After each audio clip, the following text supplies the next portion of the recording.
मुल्क में बीजेपी की हुकूमत बनते ही रियासत से आर्टिकल 370 को हटाने की मांग तेज हो गई है।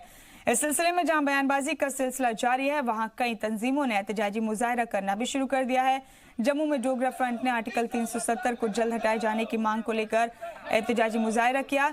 इस दौरान जमकर नारेबाजी करते हुए आर्टिकल 370 को हटाने की बात दोहराई।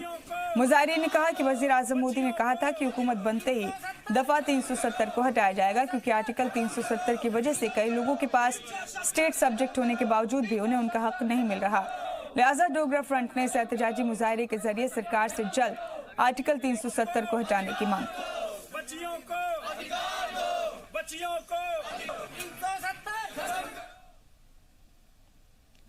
वज़ीर आज़म मोदी की अलग-बर्दारी तकरीब में इमरान खान को मदऊ नहीं किए जाने पर पाकिस्तान के साबिक वज़ीर आज़म नवाज शरीफ की बेटी मरियम शरीफ ने इमरान खान पर तंज कसते हुए कहा कि नरेंद्र मोदी ने आपको वो इज्जत नहीं बख्शी जिसकी आपको उम्मीद थी। इस पर बीजेपी लीडर कविंद्र गुप्ता ने कहा कि हिंदुस्तान ने हमेशा पाकिस्तान के साथ दोस्ती का हाथ बढ़ाया, लेकिन पाकिस्तान ने पठानकोट, कारगिल और पुलवामा में हमला करके अपना असली चेहरा दिखा दिया है। इसलिए पाकिस्तान को एक जवाब था मुल्क के वज़ीर आज़म की तरफ से, अगर बेहतर रिश्ते चाहते हैं तो दहशतगर्दी को खत्म करना होगा। वो इज्जत की अपेक्षा कैसे कर सकते हैं? भारत ने हमेशा दोस्ती का हाथ बढ़ाया है, लेकिन इसके बदले में पाकिस्तान ने कभी पठानकोट, कभी कारगिल और कभी पुलवामा जैसे अटैक किए हैं।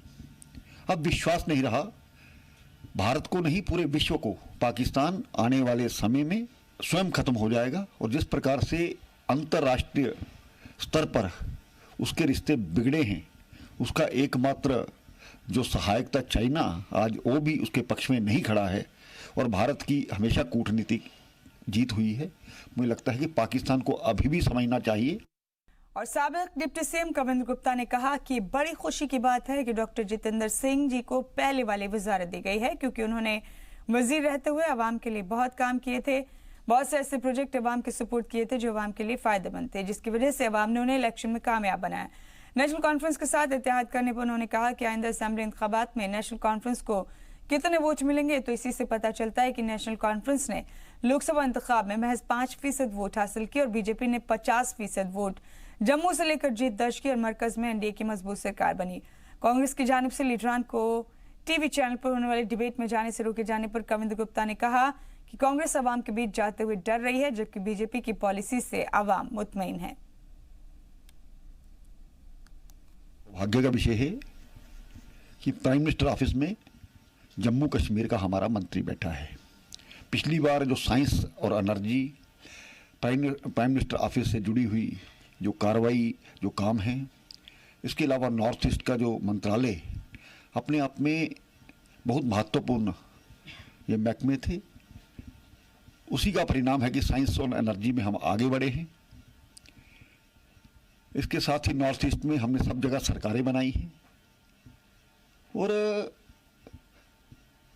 गवर्नमेंट के क्षेत्र में बहुत काम हुआ है जम्मू कश्मीर में। तो मुझे लगता है कि उनकी अच्छी योग्यता को देखते हुए पुनः वही विभाग सौंपे गए हैं। इसके लिए हम प्रधानमंत्री का धन्यवाद करते हैं। मुझे